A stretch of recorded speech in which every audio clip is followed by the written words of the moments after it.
지난 금요일 많은 멕시코계 미국인들이 싱코 데 마요, 즉 멕시코를 침략한 프랑스 침공군을 물리친 위대한 승리를 기념하는 날인 5월 5일은 제 마음속에도 특별한 자리를 차지하고 있습니다.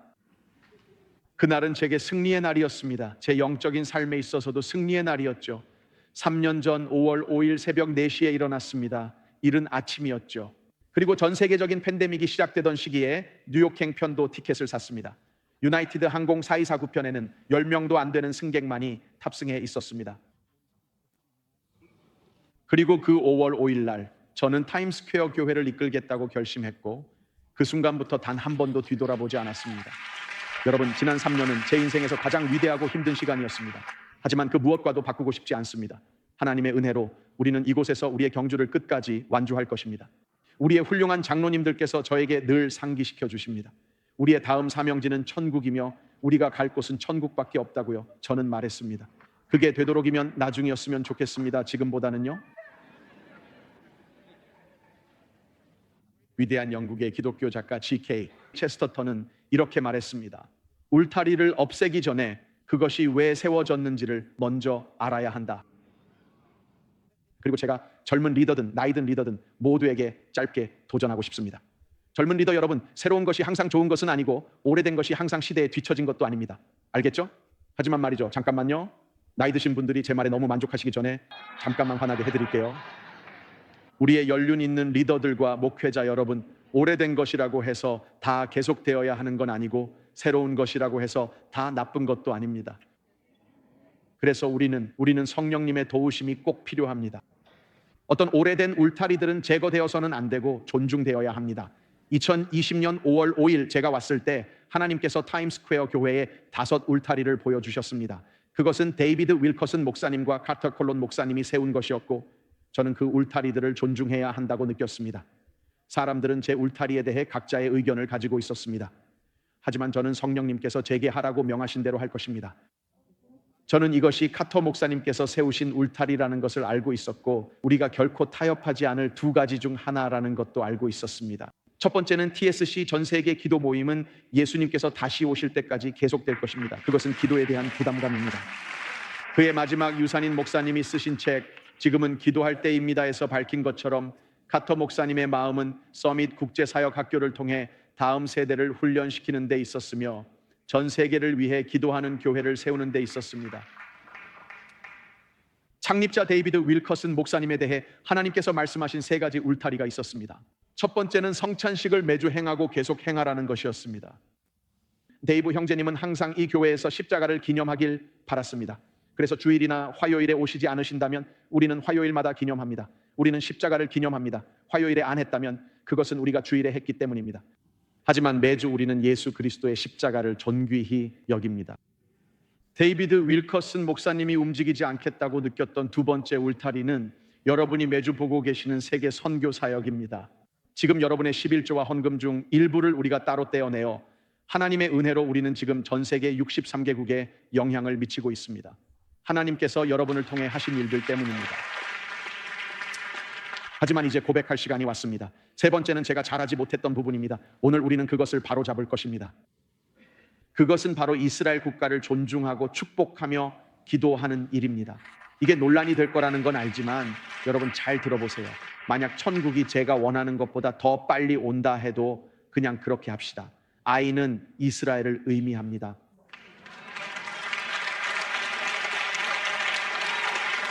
이스라엘을 존중하는 것은 단지 TSC 또는 TSC의 가치가 아니라 그것은 전 세계 그리스도의 몸된 교회 안에서 반드시 지켜져야 할 가치입니다. 저는 하나님의 말씀이 너무나도 분명하다고 믿습니다. 여러분, 제가 정말 확신하는 게 뭔지 아세요? 이 책이 제 생명을 구했습니다. 이 책의 진리가 여러분의 삶을 바꿨다고 말할 분 몇 분이나 계신가요? 제가 최근에 한 이야기를 읽었는데요. 성경책이 오하이오에 사는 한 남성을 구했습니다. 말 그대로 성경이 그의 생명을 살린 겁니다. 그는 자신이 버스 운전사였고 2발의 총을 맞았다고 말했습니다. 오하이오 데이턴의 리키 웨그너는 버스 운전사였고 버스 밖에서 기계 수리를 하던 중 3명의 괴한이 다가와 그를 쏘았으며 이는 갱단의 입단식으로 보였습니다. 데일리 뉴스에 따르면 그는 가까운 거리에서 가슴에 2발의 총을 맞았지만 그의 주머니에 있던 성경책이 총알을 막아냈다고 합니다. 그를 향해 날아든 두 발의 총알을 주머니 속 신약 성경이 막아냈고 그는 그 덕분에 살아남았습니다.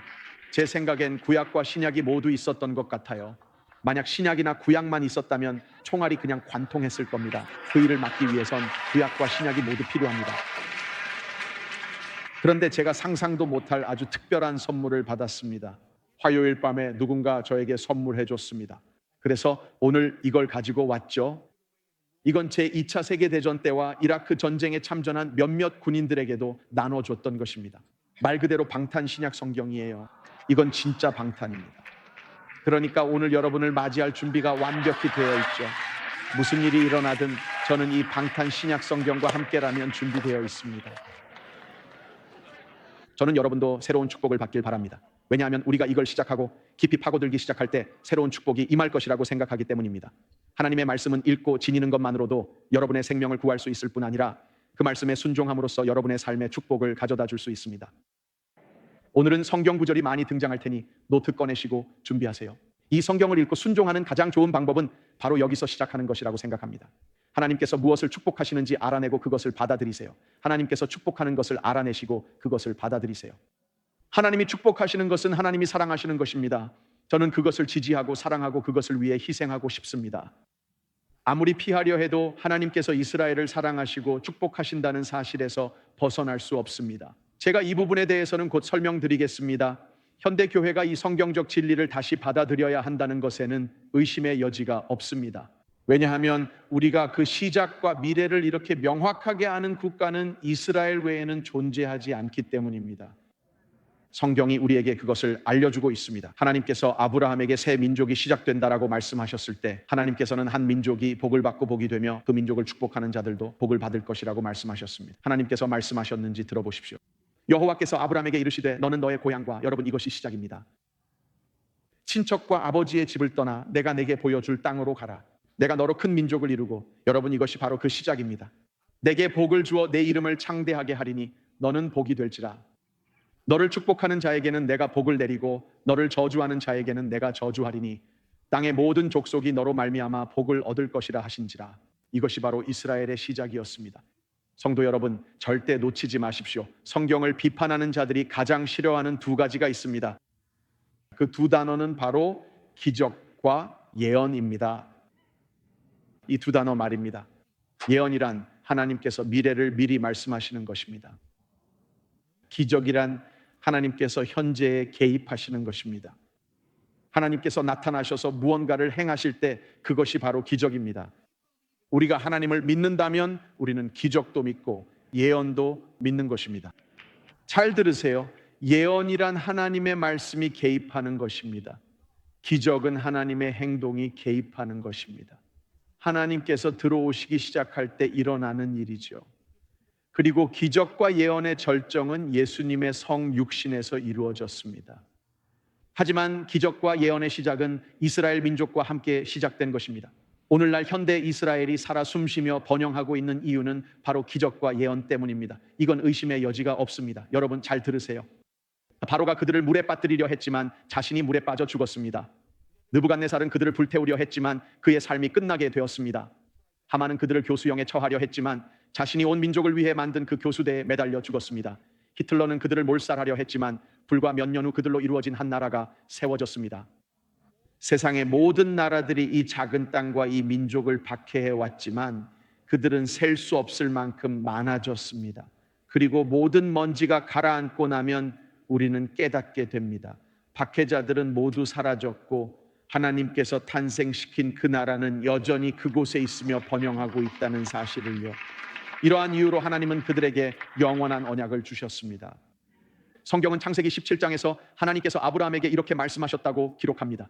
내가 너와 세우는 언약은 나와 너 사이에 맺는 것일 뿐 아니라 너의 뒤에 오는 너의 자손과도 대대로 세우는 영원한 언약이다. 이 언약을 따라서 나는 너의 하나님이 될 뿐만 아니라 뒤에 오는 너의 자손의 하나님도 될 것이다. 실제로 예레미야 31장에서도 이렇게 말씀하십니다. 많은 박해를 생각해 보십시오. 여호와께서 이와 같이 말씀하셨느니라. 그는 해를 낮의 빛으로 주셨고 달과 별들을 밤의 빛으로 정하였고 바다를 뒤흔들어 그 파도로 소리치게 하나니 그의 이름은 만군의 여호와니라. 잘 들어보십시오. 이 법도가 내 앞에서 패할진대 이스라엘 자손도 내 앞에서 끊어져 영원히 나라가 되지 못하리라. 여호와의 말씀이니라. 그는 말씀하십니다. 해와 달이 떠오르지 않는 날이 온다면 그날이 바로 이스라엘이 끝나는 날이다. 여호와께서 이와 같이 말씀하시니라. 위에 있는 하늘을 측량할 수 있으며 밑에 있는 땅의 기초를 탐지할 수 있다면 내가 이스라엘 자손이 행한 모든 일로 말미암아 그들을 다 버리리라. 여호와의 말씀이니라. 자, 여러분, 여기 기쁜 소식이 있습니다. 오늘 아침 해가 떴고 오늘 밤에도 달이 떠오를 것입니다. 이게 그 증거입니다. 이스라엘은 사라지지 않을 것입니다. 하나님께서 주신 약속입니다. 300년 전 스웨덴의 국왕은 하나님의 존재와 성경의 타당성, 그리고 성경이 진짜인지에 대해 개인적으로 의문을 품고 있었습니다. 그래서 그는 모라비안이라는 선교단체를 불렀습니다. 이 단체는 진젠도르프 백작이라는 인물에 의해 세워진 위대한 선교단체 중 하나였습니다. 스웨덴 국왕은 진젠도르프를 불렀습니다. 그리고 그는 이렇게 말했습니다. 당신의 도움이 필요합니다. 왕은 그에게 말했습니다. 나는 이 문제에 대해 깨달음을 얻기 위해 하루에 10시간을 따로 떼어두고 있습니다. 성경이 진짜이고 하나님이 존재한다는 것을 나에게 증명해 보시오. 그러자 진젠도르프는 말했습니다. 하루에 10시간이나 필요 없습니다. 단 2마디면 충분합니다. 회의적인 왕이 물었습니다. 그 2마디가 무엇이오? 그러자 진젠도르프는 간단히 말했습니다. 유대인들입니다. 그는 말했습니다. 유대인들이 바로 하나님의 말씀이 진리이며 하나님이 존재하신다는 증거입니다. 여러분, 이것은 성경에 나오는 룻의 이야기입니다. 단순한 사랑 이야기가 아닙니다. 이것은 이방인과 유대인이 하나로 연결되는 이야기입니다.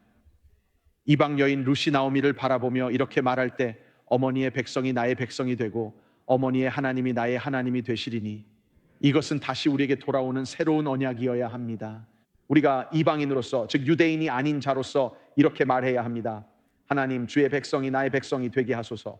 여러분, 저는 오늘 우리에게 이 언약이 필요하다고 생각합니다.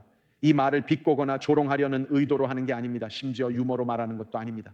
저는 오직 성경의 권위에 근거해서 이 모든 말씀을 드리는 것입니다. 여러분, 오늘 제가 여러분께 전하고자 하는 이 메시지는 제 안에서 살아 숨쉬기 시작했습니다.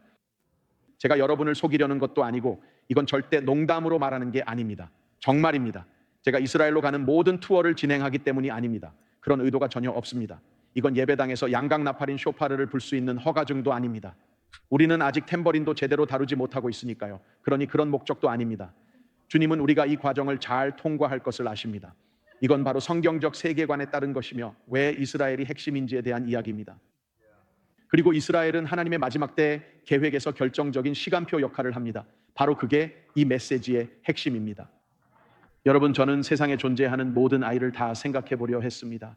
하지만 이것이 하나님께서 제게 하시는 말씀이라는 걸 알았습니다. 다른 아이들도 많이 있잖아요. 인터세션, 중보기도도 할 수 있었고 누군가 저에게 또 어떤 걸 할 수 있었나요? 라고 물었죠. 저항할 수 없는 악마의 불같은 공격이라고 대답했어요. 제가 말했죠. 모든 아이를 다 생각해 봤다고요. 하지만 이것이야말로 하나님께서 보시는 것입니다. 우리가 지금 다루고 있는 주제가 초자연적인 것임을 증명하는 3가지가 있습니다. 스웨덴 국왕의 사례처럼 하나님의 존재를 증명할 만한 것이 있다면 바로 이 3가지일 것입니다. 그것은 유대인에 대한 증오, 유대인의 생존, 그리고 유대 국가의 건국입니다. 이 3가지는 말 그대로 하나님의 존재를 향한 문을 열기 시작합니다. 그게 무슨 말씀이신가요? 팀 목사님, 잘 들어보세요. 유대인에 대한 증오 말입니다. 하나님이 미움받기 때문에 이스라엘도 미움받는 것입니다. 여러분, 이걸 아주 단순하게 생각해 봅시다. 사람들은 하나님이 사랑하시는 것을 미워합니다. 이건 단순한 편견이 아닙니다. 이건 적그리스도의 정신입니다. 사람들이 이스라엘의 말살을 원하는 이유는 하늘의 하나님을 말살하고 싶어 하기 때문입니다. 여러분, 성경 요한일서 5장 19절에 이렇게 나와 있습니다. 온 세상은 악한 자 안에 처한 것이며, 이제 제 말을 잘 들으세요. 집중해서 들으셔야 합니다. 이 나라가 하나님과 성경으로부터 멀어질수록 이스라엘을 지지하지 않게 될 것입니다. 다시 한번 말씀드립니다. 잘 들으세요. 우리가 하나님을 밀어낼수록 하나님이 사랑하시고 하나님이 지지하시는 것을 지지할 이유가 사라지는 겁니다. 그것이 바로 유대인의 생존입니다. 여러분, 이 민족을 향한 모든 대량 학살 시도는 하나님에 의해 좌절되었습니다. 누군가가 그 민족을 대적해 일어날 때마다 하나님께서 매번 개입하셨습니다. 아마도 가장 첫 번째가 아니더라도 2번째로 감정이 북받쳤던 순간일 겁니다. 제가 거의 60년 동안 살아오면서 가장 감정적이었던 순간은 마틴 루터의 종교개혁 500주년을 기념하기 위해 독일에 갔을 때였습니다. 그곳에서 종교 개혁을 기념하고 목회자 컨퍼런스를 진행하던 중 그들은 저를 몇 시간 떨어진 부엔발트 강제 수용소로 데려갔습니다. 그곳에 도착해 철조망을 지나 걸어 들어가며 그 장소들을 마주했을 때 대부분은 사라졌고 일부만 남아 있었지만 수십만 명의 유대인들이 학살당한 그 수용소의 참상이 느껴졌습니다. 그곳은 실험과 학살이 동시에 이루어진 수용소였습니다. 가장 이상하게도 저를 가장 감정적으로 몰아넣은 순간은 부엔발트 안에 있는 박물관에 들어섰을 때였습니다. 그곳에서 저는 신발들과 옷가지들 그리고 수많은 유품들을 보게 되었습니다. 하지만 저를 가장 감정적으로 만든 순간은 그들이 식기류를 보여줬을 때였습니다. 아마도 양철로로 만들어졌던 것 같아요. 그것들은 그냥 빽빽하게 쌓여 있었습니다. 그런데 정말 충격적이었던 건 뭐랄까요? 뭐가 그랬냐면 제가 깜짝 놀란 건 그 접시와 컵들에 그들은 자신의 집과 아이들의 그림을 새겨 넣었더라고요. 예전의 삶을 기억하기 위해서 말이죠. 그리고 여러분, 그 순간 저는 완전히 무너졌습니다. 그 장면을 보면서 저는 이런 생각이 들었어요. 그건 마치 우리가 아이폰을 꺼내서 이게 우리 가족이고 이게 우리 아이들이고 이게 우리 집이야 라고 말하는 것과 같았어요. 그들은 포크나 나이프 같은 식기를 이용해 그 컵에 그런 그림을 새겨 넣은 겁니다. 그것이 그들에게서 빼앗긴 삶을 기억할 수 있는 유일한 흔적이었어요. 그리고 저는 그 순간 정신을 잃을 뻔했습니다. 그저 자신의 삶이 어땠는지를 기억하려 애쓰던 사람들을 바라보면서 말이죠. 그리고 한 광인이 그들을 말살하려 했습니다. 하나님께서 정말로 탄생시키시고 이 국가를 시작하게 하신 그 백성들을 말이죠.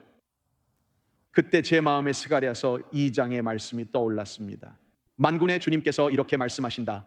주님께서 내게 영광스러운 임무를 맡기시고 너희를 약탈한 민족에게로 나를 보내시면서 말씀하신다. 너희에게 손대는 자는 곧 주님의 눈동자를 건드리는 자다. 그리고 이어서 이렇게 말씀하십니다. 내가 손을 들어 그들을 치면 그분은 말씀하십니다. 내 눈동자를 건드리는 자는 곧 나와 싸우는 자다. 여러분, 이스라엘과 싸우는 것은 곧 하나님과 싸우는 것입니다. 그렇게 말씀하셨습니다. 하나님의 말씀입니다. 여러분이 무엇을 믿을지는 자유롭게 결정하실 수 있습니다. 이 책은 제 생명을 구해 주었습니다. 그렇다면 왜 이 책에 쓰인 모든 것을 믿지 않겠습니까? 왜 성경에 있는 모든 구절을 믿지 않겠습니까? 유대인을 없애는 유일한 방법은 하나님을 없애는 것입니다. 다시 한번 말씀드리겠습니다. 유대인을 없애는 유일한 방법은 하나님을 없애는 것입니다. 그리고 여기 좋은 소식이 있습니다. 하나님은 사라지지 않으세요.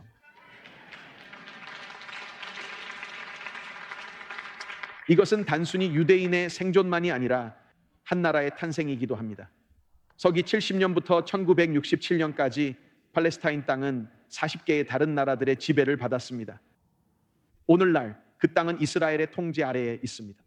그리고 1948년부터 현재까지 유엔에 의해 그 나라가 수립되었거나 국가로 선언되었을 때부터, 유엔에 의해 승인되었거나 국가로 불리게 되었을 때부터 즉시 5번의 전쟁이 일어나 그 땅을 빼앗으려 했고, 이스라엘은 1948년 이후 5번의 국가 간 전쟁을 치렀으며 기적적으로 모두 승리했습니다. 1948년 5월 이스라엘이 국가로 인정받은 그 날은 바로 기적의 날이었습니다. 에스겔 37장과 이사야 66장에서 예언된 말씀이 성취된 것이죠. 하나님께서 자신의 백성을 모으시고 어느 날 한 나라가 탄생할 것이라고 하셨습니다. 자, 여러분, 제가 지금 말씀드리고 싶은 게 있습니다. 이스라엘을 지지한다고 해서 아랍을 반대하는 것이 아닙니다. 중동을 반대하는 것도 아닙니다. 이스라엘을 지지한다는 것은 정치적인 입장이 아니라 성경적인 입장이라는 것입니다. 자, 처음부터 타임스퀘어 교회는 열방을 사랑해 왔고 현재 63개국에서 사역과 선교사를 지원하고 있습니다. 하지만 이스라엘은 특별한 의미가 있습니다. 왜냐하면 이 강대상이 세워졌을 때부터 데이비드 윌커슨 목사님이 설교하실 때 데이비드 데이비스라는 남자가 있었습니다. 그는 브로드웨이 배우였고 타임스퀘어 교회에서 예수님을 영접하게 되었습니다. 그는 변화된 삶을 살게 되었죠. 그리고 나서 그는 유대인 당시에는 유대인 여자친구였던 브로드웨이 여배우를 타임스퀘어 교회로 데려왔습니다. 처음에 그녀는 회의적이었지만 어느 순간 하나님이 그녀의 마음을 사로잡으셨습니다. 결국 그들은 타임스퀘어 교회에서 결혼했습니다. 데이비드와 캐런은 처음으로 파송된 사람들이었습니다. 데이비드 윌커슨 목사님이 이스라엘을 향한 깊은 책임감을 가지고 있었고 하나님께서 축복하신 것은 곧 그들도 축복하실 것임을 알았기 때문입니다. 그래서 우리는 캐런과 데이비드 데이비스를 파송했습니다. 그리고 정말 놀라운 일이 있습니다. 여러분의 11조와 헌금 그리고 여러분의 후원 덕분에 32년 전 우리가 시작할 수 있도록 해주었고 지금까지도 계속해서 지원하고 있습니다. 바로 하우스 오브 빅토리입니다. 하우스 오브 빅토리는 지난 32년 동안 이스라엘에서 유대인, 아랍인, 이방인들을 정말로 많이 받아들이는 마약 중독 재활 센터입니다. 그들은 성령의 능력으로 사람들을 자유롭게 하는 놀라운 일들을 해오고 있습니다. 정말로 놀랍습니다. 결국 데이비드 목사님은 마음속에 갈멜산 꼭대기에 교회를 세우고 싶다는 비전을 품게 되었습니다. 또 다른 한 가지 일이 있습니다. 바로 갈멜산은 엘리야가 바알의 선지자들과 싸웠던 장소라는 것입니다. 여러분, 제가 말씀드릴 수 있는 건 수십 년 동안 타임스퀘어 교회가 세우고 후원해온 것이 있습니다. 바로 갈멜산에 있는 교회 마운트 카멜 어셈블리입니다. 그 교회는 지금도 활발하게 성장하고 있습니다. 그곳은 진정한 교회입니다. 그 교회는 이스라엘 전역에서 유대인, 이방인, 아랍인이 함께 모여 예수님을 예배하는 거의 유일한 교회 중 하나입니다. 제가 이렇게 해도 될까요? 목사님께서 마지막으로 그곳에 있었을 때의 모습을 보여드리고 싶습니다. 데이브 형제님이 그곳에서 일어난 일에 대해 이야기하는 영상을 보여드려도 될까요? 잠시만 화면을 봐주세요. 정말 놀라운 경험 중 하나였습니다. 여러분은 이렇게 말하게 됩니다. 우리가 섬기는 하나님은 얼마나 위대하신가. 아랍인 크리스찬들이 유대인 신자들을 껴안고 마약 중독자들과 과거의 알코올 중독자들, 거리에서 살아가던 사람들, 서로를 미워하던 이들이 모두 주님에 의해 하나로 모이는 모습을 보는 것이죠. 우리는 이스라엘의 친구입니다. 저 역시 이스라엘의 친구입니다. 항상 그래왔고 제 삶에 어떤 축복이 있었다면 그것은 몇 가지 중요한 이유 중 하나에 돌릴 수 있습니다. 우리가 이스라엘을 위해 기도하고 이스라엘을 존중했기 때문입니다. 하나님께서는 이스라엘을 존중하는 자를 하나님도 존중하시겠다라고 말씀하셨습니다. 지금 제 목소리를 듣고 있는 모든 나라의 믿는 분들께 권면드립니다. 가능하다면 꼭 이곳으로 오시기를 바랍니다. 반드시 오셔야 합니다. 불이 떨어졌던 그 산 갈멜산의 카멜 어셈블리에서 지금도 불이 계속해서 떨어지고 있습니다.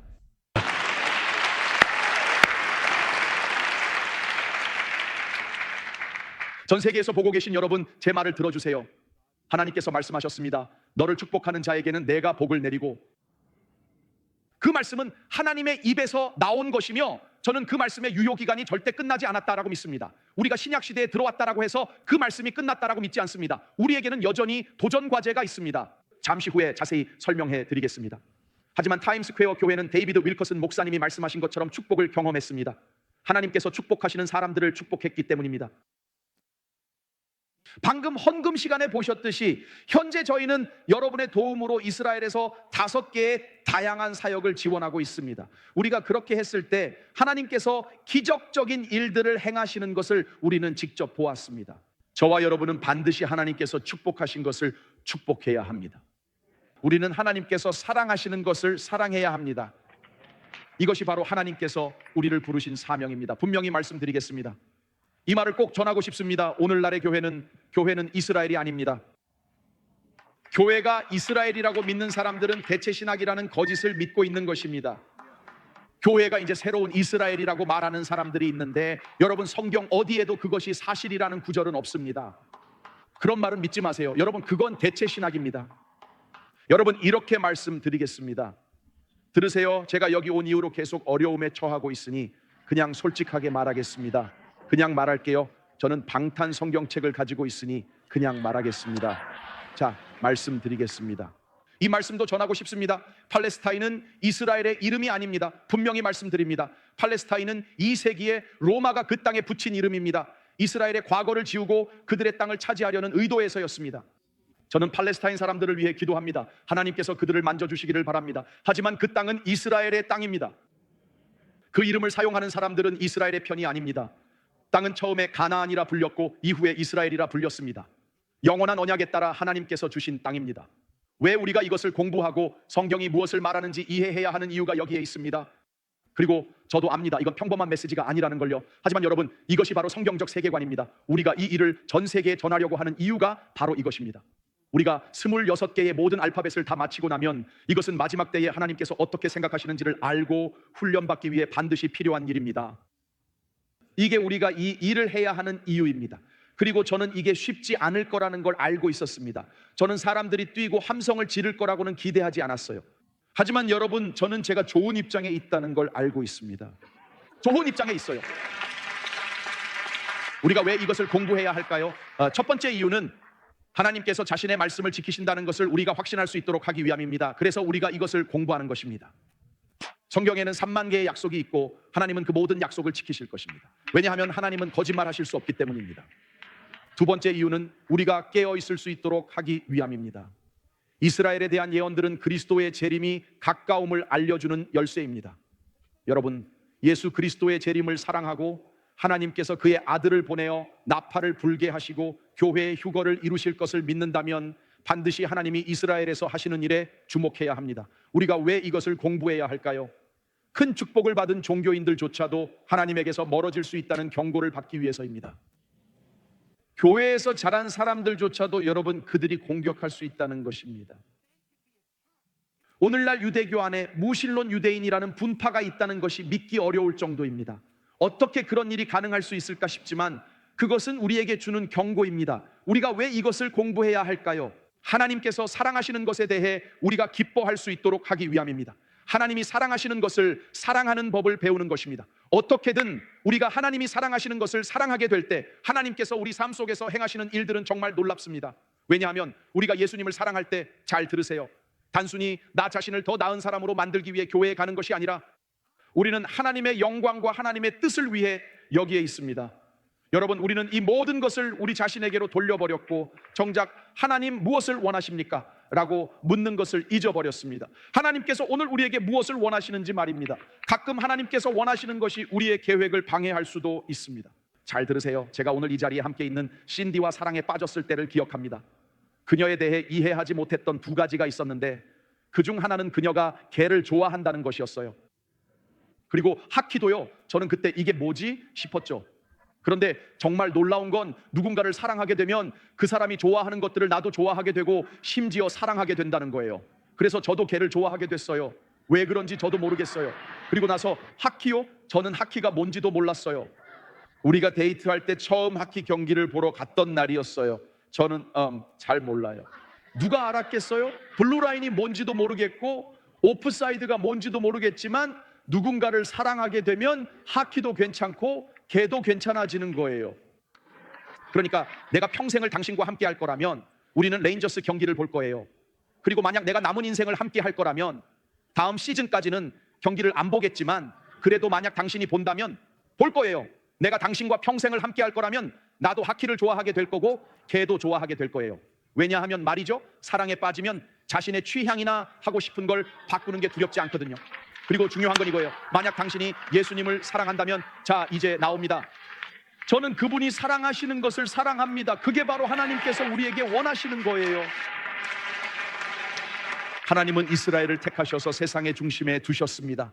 에스겔 5장 5절, 주 여호와께서 이와 같이 이르시되 이것이 곧 예루살렘이라 내가 그를 이방인 가운데에 두어 나라들이 둘러있게 하였거늘. 이스라엘은 세계의 영적인 중심지입니다. 여러분, 우리는 유대인들에게 빚을 졌습니다. 성경은 이스라엘에서 나왔습니다.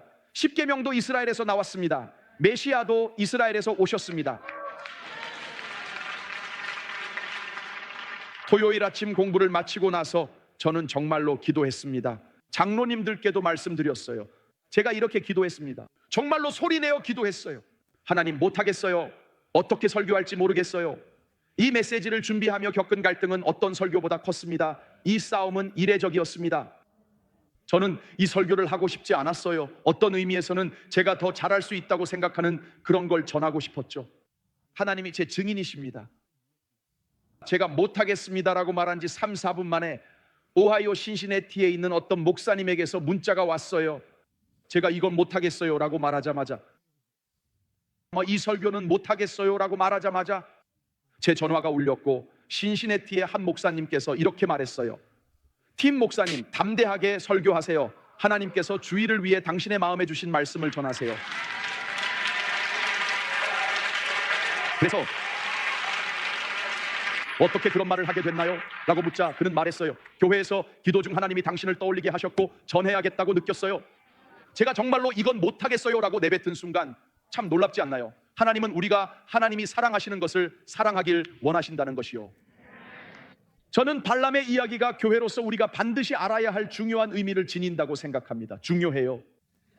발람의 이야기는 말하는 나귀를 떠올리지만 그 이야기에는 훨씬 더 깊은 의미가 있습니다. 발람은 이방인 선지자였고 유대인 선지자조차 아니었습니다. 그리고 모압 왕인 발락이 등장하죠. 마치 하나님께서 이 짧은 이야기를 성경에 넣으신 이유는 우리와 이스라엘의 관계를 보여주시기 위함인 것 같습니다. 발람은 유대인 선지자가 아니었고 이스라엘을 축복하지 말라는 뇌물을 영향력 있는 지도자들로부터 받고 있었습니다. 그들이 이스라엘을 공격하기 위한 것입니다. 적대적인 왕인 발락은 이스라엘이 사라지기를 바라는 자들을 상징합니다. 하지만 그가 그렇게 하려면 뇌물에 넘어갈 수 있는 기독교 지도자들을 공략해야 합니다. 말하자면 이 이야기는 단순히 말하는 나귀 이상의 것을 담고 있습니다. 읽으면 그 깊이를 알게 됩니다. 발람은 모압 왕, 이름 끝이 K로 끝나는 발락의 접근을 받습니다. 이 왕은 우위를 점하려 하며 말하죠. 이스라엘을 저주해 주시오. 그리고 하나님께서 발람에게 이렇게 말씀하십니다. 그분은 말씀하시죠. 이 사람들과 함께 가지 말라. 너는 이 백성을 저주하지 말라. 그들은 이미 복을 받은 자들이다.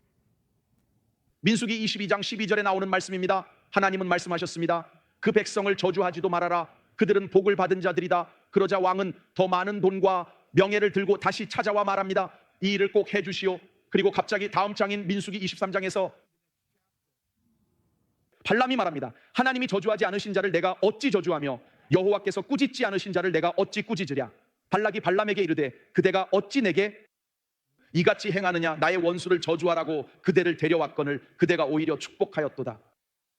발람이 대답하여 이르되 여호와께서 내 입에 주신 말씀을 내가 어찌 말하지 아니할 수 있으리까. 그러자 발락이 다시 말합니다. 이제부터 상황이 정말 기이하게 흘러갑니다. 발락이 말하되 나와 함께 그들을 달리 볼 곳으로 가자. 그는 말합니다. 이스라엘을 다른 시각에서 보세요. 거기서는 그들을 다 보지 못하고 그들의 끝만 보리니 거기서 나를 위하여 그들을 저주하라 하고. 자, 이제 잘 보세요.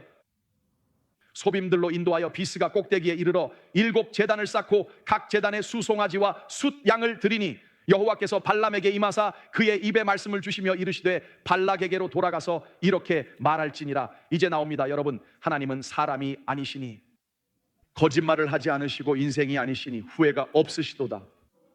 어찌 그 말씀하신 바를 행하지 않으시며 하신 말씀을 실행하지 않으시랴. 자, 여러분, 이제 나옵니다. 내가 축복할 것을 받았으니 그가 주신 복을 내가 돌이키지 않으리라. 그리고 아직 끝나지 않았습니다. 그가 뭐라고 말하는지 들어보십시오. 야곱의 허물을 보지 아니하시며 이스라엘의 반역을 보지 아니하시는도다. 여호와 그들의 하나님이 그들과 함께 계시니 왕을 부르는 소리가 그 중에 있도다. 그 나라와 함께 계십니다. 그가 말합니다. 잘 들어라. 너희는 그들을 건드릴 수 없다. 그곳에는 왕이 계십니다. 그곳에 있는 어떤 왕보다도 더 위대한 왕이 계십니다. 할렐루야. 그러자 발락이 이렇게 말합니다. 내가 다른 관점을 보여주겠다. 발락이 발람에게 또 이르되 오라. 내가 너를 다른 곳으로 인도하리니. 그는 계속해서 발람에게 이스라엘을 저주하게 하려 합니다. 네가 거기서 나를 위하여 그들을 저주하기를 하나님이 혹시 기뻐하시리라 하고. 보세요. 민수기 24장 1절입니다. 발람이 자기가 이스라엘을 축복하는 것을 여호와께서 선히 여기심을 보고 전과 같이 점수를 쓰지 아니하고 그의 낯을 광야로 향하여. 이제 나옵니다. 너를 축복하는 자마다 복을 받을 것이요 너를 저주하는 자마다 저주를 받을지로다. 화면을 보세요. 여러분, 발락이 발람에게 노하여 손뼉을 치며 말하되 내가 그대를 부른 것은 내 원수를 저주하라는 것이오늘 그대가 이같이 3번 그들을 축복하였도다.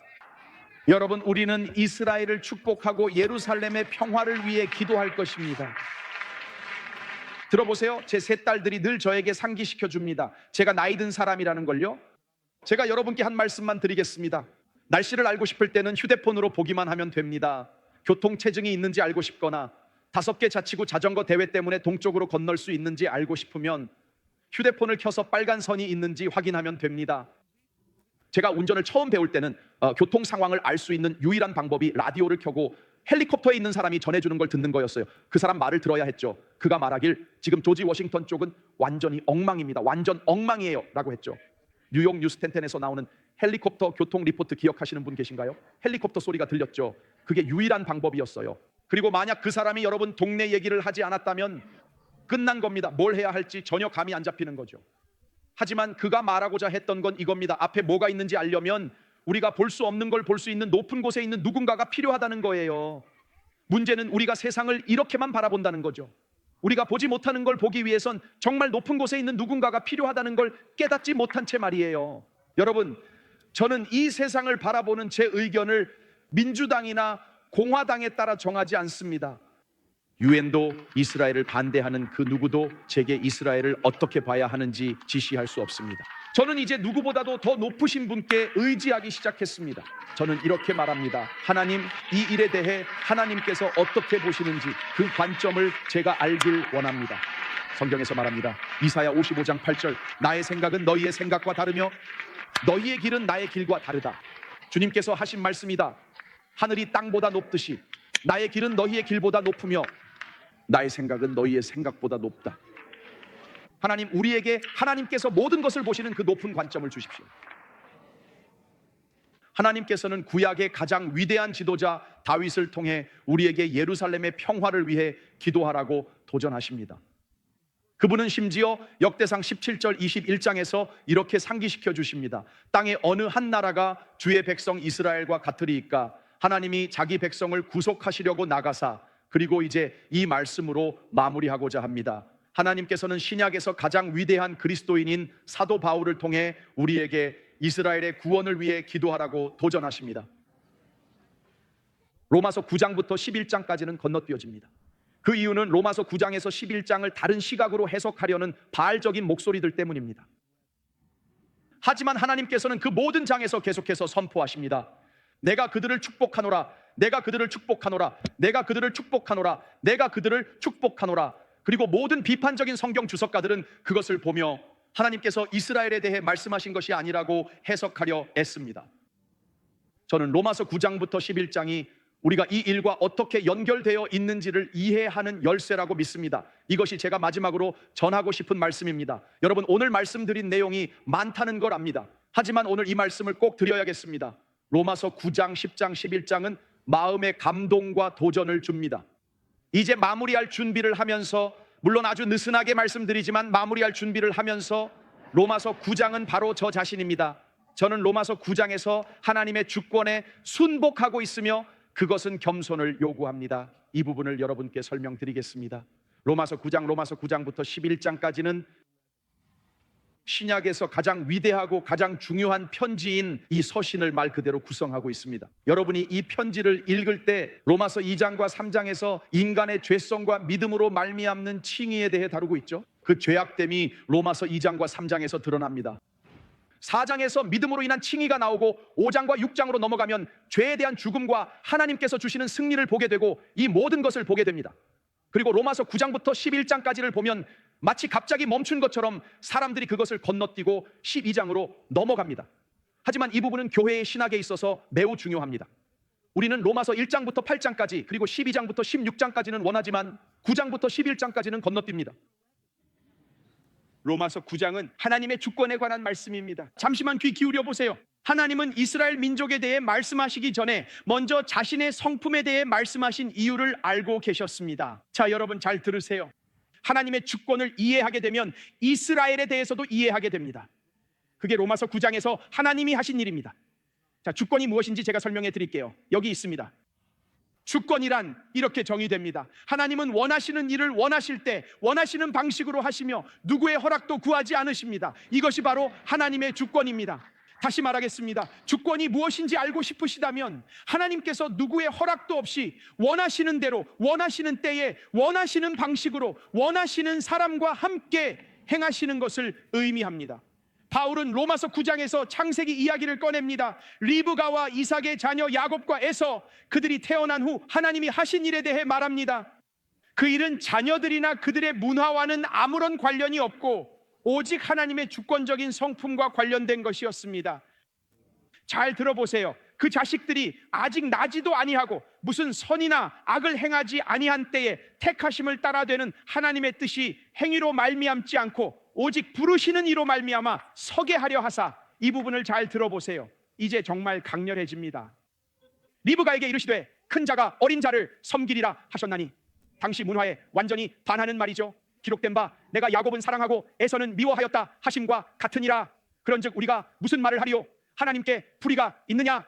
그럴 수 없느니라. 킹제임스 성경에 따르면 그럴 수 없느니라. 성경에서 이렇게 말합니다. 저는 여기서 잠시 멈추고 싶습니다. 여기 놀라운 점이 나옵니다. 에서는 형이고 야곱은 동생인데 이 일은 원래 일어나선 안 되는 일이죠. 하지만 여기서 하나님의 주권이 드러납니다. 왜냐하면 문화적으로 본다면 우리는 아브라함과 이삭과 에서의 하나님이라고 말해야 맞습니다. 하지만 문화가 주도권을 쥐고 있는 게 아닙니다. 주권을 가지신 하나님께서 주도하십니다. 성경에서 하나님은 그분이 함께 일하기를 원하는 사람을 선택하십니다. 그분은 누가 주도권을 가질지 선택합니다. 사람들이 이 자리에 있어야 한다고 생각하는 사람을 고르시는 게 아닙니다. 여러분 잘 들으세요. 하나님의 주권이란 하나님께서 하시고자 하는 모든 일을 행할 수 있는 특권을 행사하는 것을 말합니다. 하나님의 주권에 대해 제가 좀 더 설명해 드리겠습니다. 잘 들어보세요. 예를 들어 여러분이 저희 집에 와서 인테리어가 마음에 들지 않는다고 하면서 이건 여기로 옮기고 저 그림은 저기로 옮기고 이건 바꿔야겠어요 라고 말한다고 해봅시다. 그럼 제 대답은 이렇습니다. 당신이 가구를 사주고 이 집의 대출금을 갚기 전까지는 당신의 의견은 중요하지 않습니다. 왜냐하면 이 집을 소유하고 직접 책임을 지기 전까지는 당신의 취향이 어떻든 간에 고맙지만 사양하겠습니다. 그 그림은 그대로 있고 저 소파도 그대로 있고 저 문이 나가는 길입니다. 그러니까 여러분이 꼭 이해하셔야 할 게 있습니다. 왜 그렇게 할 수 있나요? 왜냐하면 하나님이 주관하시기 때문입니다. 그래서 여러분께서 왜 하나님이 이스라엘을 택하셨는지 모르겠어요, 정말 모르겠어요 말씀하실 때 여기 나옵니다. 준비되셨나요? 하나님이 이스라엘을 택하신 이유는 하나님이 주권자이시기 때문입니다. 하나님은 이렇게 말씀하셨습니다. 너는 이 지구를 창조하지 않았다. 너는 그 민족을 시작하지 않았다. 너는 그들을 구원하지 않았다. 너는 타임스퀘어 교회에서 의견이 있구나. 그러나 저는 월가에서 일하고 석사 학위도 있어요. 하지만 너는 혹시 행성을 창조해 본 적이 있느냐? 지구를 여기에 놓은 적이 있느냐? 인간을 창조해 본 적이 있느냐? 그렇다면 우리 모두에게 하나님의 중요한 말씀이 있습니다. 너는 의견을 가질 자격이 없다. 나는 주권자다. 나는 내가 무엇을 하고 있는지 알고 있다.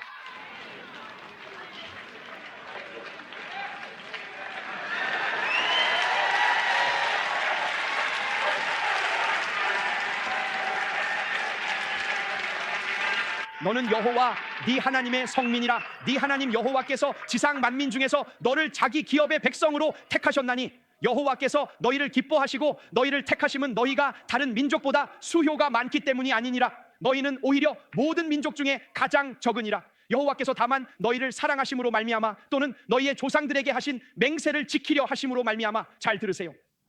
이게 바로 여러분이 꼭 이해해야 할 부분입니다. 제가 이렇게 말해 볼게요.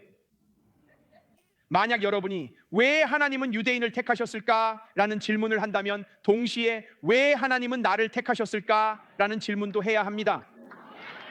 그 질문을 중동에만 던지지 마시고 여러분에게도 던지세요. 하나님은 저를 택할 이유가 없었습니다. 하나님은 여러분을 택할 이유도 없었습니다.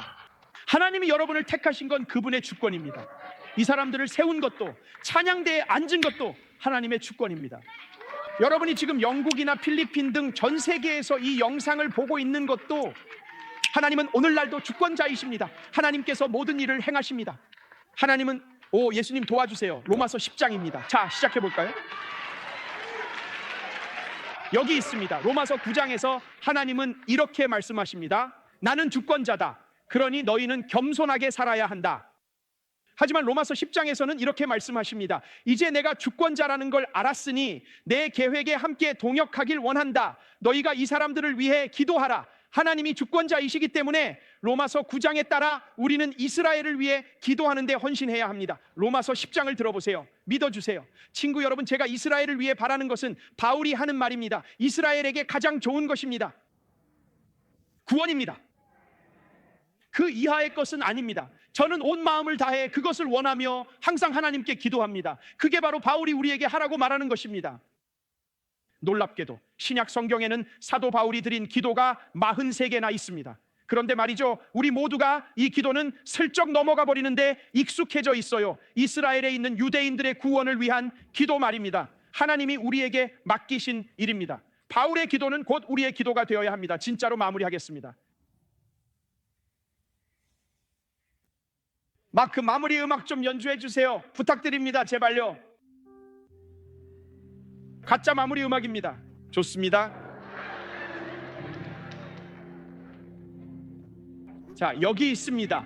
로마서 9장, 하나님은 주권자이십니다. 로마서 10장, 그분이 주권자이시기 때문에 바로 그 주권적인 선택에 내가 함께 동역할 수 있게 되는 겁니다. 그리고 로마서 11장에서는 하나님의 뜻이 이루어지는 것을 기대하게 됩니다. 이것은 제 안에 확신을 요구합니다. 팀 목사님, 그게 무슨 뜻인가요? 설명해 드릴게요. 잘 들어보세요. 로마서 11장은 이렇게 말합니다. 하나님이 자기 백성을 버리셨느냐? 다음 말씀이 뭡니까? 그럴 수 없느니라. 나도 이스라엘인이요 아브라함의 씨에서 난 자요 베냐민 지파라. 하나님이 그 미리 아신 자기 백성을 버리지 아니하셨나니 지금은 그들의 눈이 멀고 징계를 받고 있을지라도 하나님은 자기 백성을 잊지 않으셨습니다. 로마서 9장에서의 하나님의 주권, 그리고 9장과 10장에서 우리에게 동역하고 중보하라고 하신 그 요청은 이제 그들의 미래에 대해 설명해 줍니다. 자, 이제 미래가 나옵니다. 잘 들어보세요. 형제들아, 너희가 스스로 지혜 있다 하면서 이 신비를 너희가 모르기를 내가 원하지 아니하노니 이 신비는 이방인의 충만한 수가 들어오기까지 이스라엘의 덜어는 우둔하게 된 것이라. 그게 바로 여러분입니다. 유대인이 아닌 자들, 곧 구원을 받은 자들이죠. 이 자리에 계신 분들 중 몇몇은 오늘 구원을 받을 것입니다.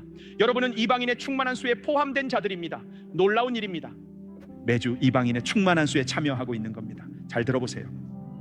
자, 여기 나옵니다. 그리하여 온 이스라엘이 뭐라고요? 여러분, 이게 성경이 말하는 것입니다. 그리하여 온 이스라엘이 구원을 받으리라. 기록된 바 구원자가 시온에서 오사. 할렐루야. 여러분, 이스라엘을 공부하지 않고는 종말에 대해 제대로 공부할 수 없습니다. 만약 휴거와 환난 그리고 아마겟돈을 이해하고 싶고 예언에 관심이 있다면 그 땅에 관심을 가져야 합니다. 그 민족에게도 관심을 가져야 합니다. 하나님께서 유대인들을 버리지 않으셨기 때문입니다. 이 일이 어떻게 일어날까요? 여기 있습니다. 이스라엘에서 부흥이 어떻게 일어날까요? 어떻게 이스라엘 전체가 구원받을까요? 그리고 저는 이스라엘에서 열리는 여러 행사들을 폄하하려는 게 아닙니다. 하지만 거기서 열매와 추수가 나오는 건 아닙니다. 성경적으로 하나님이 일하시는 방법을 보여드릴까요? 여기 나옵니다. 이스라엘이 하나님의 초자연적인 보호를 그들의 나라 위에서 보게 될 때 그들은 예수님을 깨닫게 될 것입니다. 제가 여러분께 보여드리겠습니다. 성경에서 보여드릴게요. 이스라엘이 깨어나는 때는요, 저는 단지 동역하고 기도해요. 하나님의 주권적인 선택이 그들을 선택하시는 거예요. 저는 기도로 동역하고 기대와 확신을 가지고 하나님께서 그 나라에서 무슨 일을 하실지 지켜볼 것입니다. 여러분, 제가 말씀드리고 싶은 건 저는 기도하라는 부르심을 받았을 뿐이고 스가랴가 마지막 때에 대해 예언한 내용은 다음과 같습니다. 스가랴가 이렇게 말합니다. 그 날에는 내가 예루살렘을 모든 민족에게 무거운 돌이 되게 하리니 그것을 드는 모든 자는 크게 상할 것이라. 천하 만국이 그것을 치려고 모이리라. 보세요. 여호와가 말하노라. 그날에 내가 모든 말을 쳐서 놀라게 하며 그 탄자를 쳐서 미치게 하되 유다 족속은 내가 돌보고 모든 민족의 말을 쳐서 눈이 멀게 하리니 그분은 예루살렘을 대적하는 자들에 대해 말씀하십니다.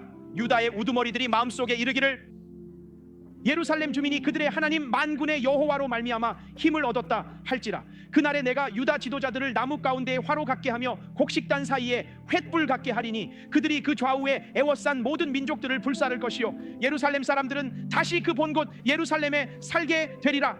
여호와가 먼저 유다 장막을 구원하리니 이는 다윗의 집의 영광과 예루살렘 주민의 영광이 유다보다 더하지 못하게 하려 함이니라. 그날에 여호와가 예루살렘 주민을 보호하리니 그 중에 약한 자가 그 날에는 다윗 같겠고 다윗의 족속은 하나님 같고 무리 앞에 있는 여호와의 사자 같을 것이라.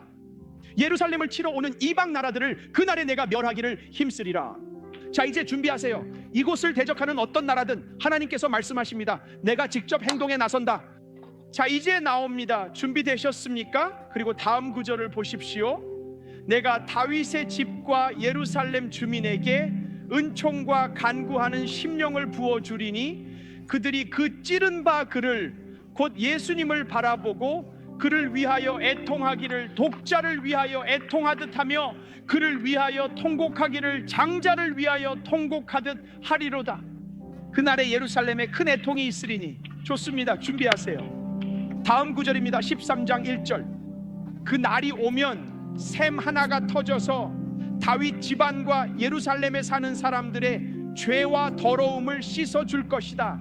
그는 하나님께서 이스라엘로 돌아오신다고 말합니다. 하나님이 예루살렘으로 돌아오십니다. 부흥하라. 그들은 하나님의 기적적인 손길을 보게 될 것이고, 갑자기 이렇게 말할 겁니다. 이건 우리로부터 온 게 아니야. 이건 하나님의 예수님께서 이 나라를 위해 행하신 일이야. 함께 일어서 주세요. 오늘 세례식이 있습니다. 여러분 잘 들으세요. 제가 정리해봤는데요, 다 다루지는 않겠지만 이스라엘에 대한 성경 속 예언을 정리했습니다. 제가 정리해보았습니다. 하나하나 살펴보면서 계속해서 적어 내려갔어요. 여러분 아시나요? 저는 이스라엘에 대한 15개의 예언 중 10가지가 이미 성취되었다는 걸 알게 되었습니다. 거의 80%입니다. 그리고 하나님께서 나머지 예언도 이루지 않으실 것이라고 의심하는 건 옳지 않습니다. 그렇다면 이러한 예언적인 메시지를 접할 때 우리는 어떻게 반응해야 할까요? 베드로가 한 말은 다음과 같습니다. 또 우리에게는 더욱 확실한 예언의 말씀이 있습니다. 여러분의 마음속에서 날이 새고 샛별이 떠오를 때까지 여러분은 어둠 속에서 비치는 등불을 대하듯이 이 예언의 말씀에 주의를 기울이는 것이 좋습니다. 그가 무슨 말을 하는지 아시겠어요? 성취된 예언은 어두운 곳을 비추는 빛이라는 겁니다. 어두운 시대 한가운데서 우리에게 확실한 말씀이 필요합니다. 예언이 무엇인지 아십니까? 예언이 성취되는 것을 보면 우리는 이렇게 말할 수밖에 없습니다. 하나님은 진실을 말씀하신다. 하나님은 진리를 말씀하십니다. 그분은 천국과 지옥에 대한 진리를 말씀하시며 천국에 가는 방법에 대한 진리도 말씀하실 것입니다. 그분은 진리를 말씀하십니다. 오늘 하나님은 진리를 말씀하십니다. 어떻게 오늘 우리가 여기 앉아 있을 수 있고 누군가 이곳에 올 수 있었을까요? 온라인을 통해 오셨을 수도 있습니다. 누군가가 링크를 공유해 줬을 수도 있고, 누군가가 여러분에게 이 교회에서 만나자고 메시지를 보냈을 수도 있습니다. 혹은 호텔의 컨시어지가 가스펠 합창단을 듣고 싶다면 이곳에 가보세요라고 말했을 수도 있죠. 아니면 오늘 여러분이 지나가며 간판을 보고 오셨을 수도 있습니다. 사람들이 이곳에 오는 이유는 다양하죠. 그런데 어떻게 누군가가 여기 와서 이스라엘에 대한 이야기를 듣고 거듭날 수 있을까요? 이것은 이스라엘에 관한 이야기가 아닙니다. 이건 자신의 약속을 지키시는 하나님에 관한 이야기입니다. 제가 말씀드리자면 왜 하나님이 이스라엘을 선택하셨는지 저는 모릅니다. 제가 아는 건 단 하나, 하나님이 그렇게 하셨다는 사실입니다. 왜 저를 선택하셨는지도 모릅니다. 그리고 여기 놀라운 소식이 있습니다. 하나님께서 오늘 당신을 택하셔서 당신의 삶을 그분께 맡기길 원하신다는 것입니다. 팀 목사님, 전 종교적이지 않아요. 인생을 망쳤어요. 어젯밤 무슨 일 했는지 모르시잖아요. 여러분, 자신에 관한 것이 아닙니다. 이스라엘도 엉망이었습니다. 그 나라는 우상 숭배에 빠졌습니다. 그들은 마음을 하나님께로부터 돌렸지만 하나님은 그들을 포기하지 않으셨습니다. 좋은 소식을 알려드려도 될까요? 하나님은 여러분을 포기하지 않으셨습니다. 말레이시아, 필리핀, 바베이도스, 칠레와 브라질에서 보는 여러분, 하나님은 여러분도 포기하지 않으셨습니다. 지금 이 순간 가나와 남아프리카에서 보는 분들, 케냐에 계신 여러분도 하나님은 포기하지 않으셨습니다. 하나님은 여러분을 포기하지 않으셨습니다. 여러분을 위한 계획과 목적을 가지고 계십니다. 이스라엘은 크게 잘못했습니다. 인생에서 크게 실수한 적이 있나요? 손을 들어보시겠어요? 제가 오늘 여러분께 전할 말은 여러분의 삶을 위해 천국에서 오는 은혜의 샘이 있다는 것입니다. 하나님께서 오실 것입니다. 하나님께서 한 나라를 위해 하셨다면 여러분 삶을 위해서도 하실 수 있습니다. 팀 목사님, 어떻게 하시나요? 오늘 당신의 삶을 예수님께 드리세요. 오늘 삶을 하나님께 드리세요. 하나님은 예언을 이루시는 분입니다. 그분은 여러분의 삶을 위한 계획과 목적도 반드시 이루실 수 있습니다. 마무리 준비를 하면서 고개를 숙이고 눈을 감아주시겠어요? 여러분은 오늘 이 자리에 앉아 계시고 이스라엘이라는 나라처럼 이렇게 느끼고 계실지도 모릅니다. 내 인생이 어떻게 변할지 모르겠어요. 하나님은 여러분을 사랑하시고 오늘 내면 깊은 곳부터 변화시킬 수 있습니다. 완전히 바꾸실 수 있습니다. 하나님은 여러분의 마음과 삶의 기적을 일으키실 수 있습니다. 과거에 무엇을 했든 지금 어떤 상황에 있든 상관없습니다. 무언가가 오늘 여러분을 이 예배당에 머물게 했고 휴대폰으로 이 영상을 보게 만들었습니다. 처음엔 화가 나서 왜 특정 나라만 언급하는 거지? 라고 생각하며 들었을지도 모릅니다. 하지만 무언가가 여러분을 멈추게 했고 오늘 이 자리를 떠나지 못하게 했습니다. 그리고 제가 이 말씀을 드리는 이유는 바로 하나님께서 당신의 삶에 대한 계획을 가지고 계시기 때문입니다. 계획은 이거예요. 하나님은 당신을 내면에서부터 변화시키길 원하십니다. 당신이 거듭나기를 원하십니다. 하나님은 오셔서 기적적인 일을 시작하시길 원하십니다. 그 일은 지금 이 순간 일어날 수 있습니다. 이것을 거듭남이라고 부릅니다. 여러분이 육체적으로 첫 번째 탄생을 경험했듯이 예수님은 영적으로 두 번째 탄생이 필요하다고 말씀하십니다. 이스라엘이 두 번째 탄생의 은혜를 받게 될 것처럼 그들은 자신들이 찌른 예수님께서 자신들을 위해 오셨다는 계시를 받게 될 것입니다. 여러분도 지금 그 계시를 받고 있는 것입니다. 하나님은 자신의 약속을 지키십니다. 오늘 여러분의 인생이 변화될 수 있습니다.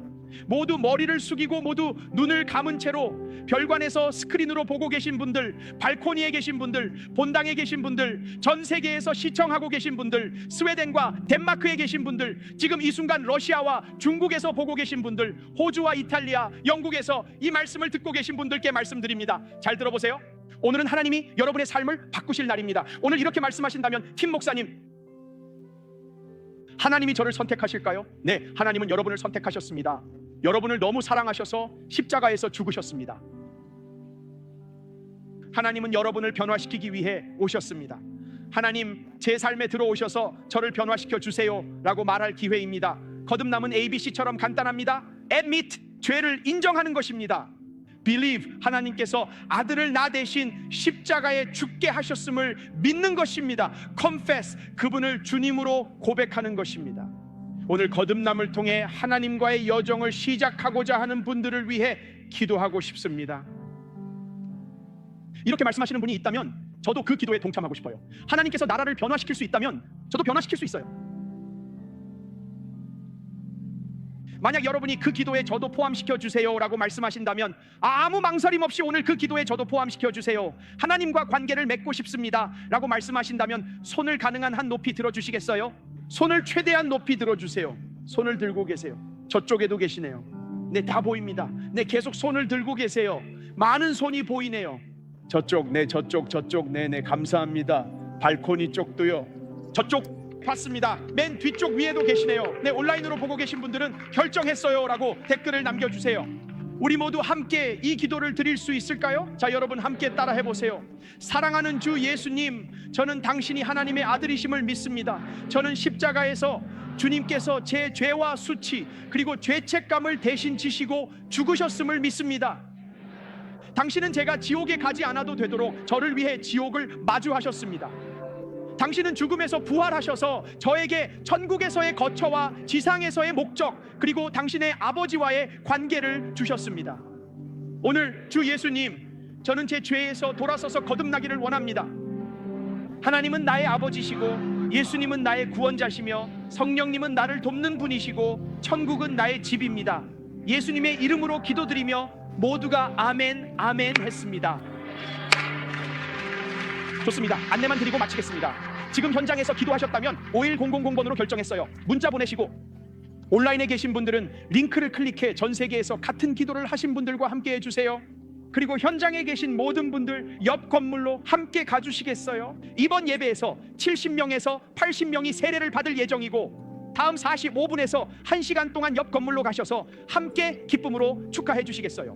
우리는 물세례 받는 분들의 이야기를 듣게 될 것입니다. 그리고 우리는 하나님께서 놀라운 일을 행하실 것을 믿습니다. 아멘.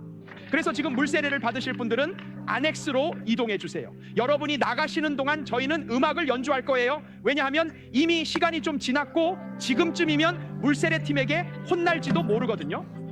안엑스로 가셔서 저희와 함께 해주세요. 거기서 뵙겠습니다. 축복합니다.